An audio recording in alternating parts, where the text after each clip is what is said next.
Una semana más intentando hacer un vídeo que no os parezca que es una mierda, que os saque una sonrisa, para que así le deis like, os suscribáis, o me sigáis, o hagáis un comentario que no sea ofensivo. Si no os gusta este vídeo, tenéis otros 60 y pico dentro de mi perfil que podéis ver a ver si hay alguno que realmente os guste.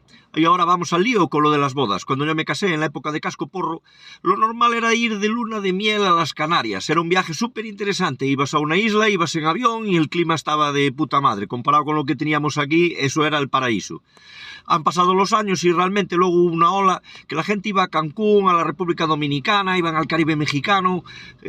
Recordar aquel episodio de aquella gallega que había ido y le habían parado a la aduana y traía una pistola en el bolso y se había montado un lío del copón. Y eso todo el mundo paseaba con sus pulseras, con todo incluido, con 10 días allí que se ponían haciendo todo tipo de actividades, lo pasaban genial. Y ahora últimamente es que se ha puesto de moda el sudeste asiático.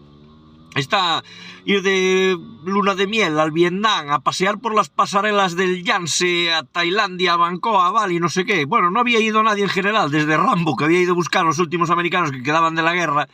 Y entonces ahora aquello está masificado, entonces no sabemos cuál será el próximo destino para las bodas. Igual hay que ir a la Antártida o vete tú a saber.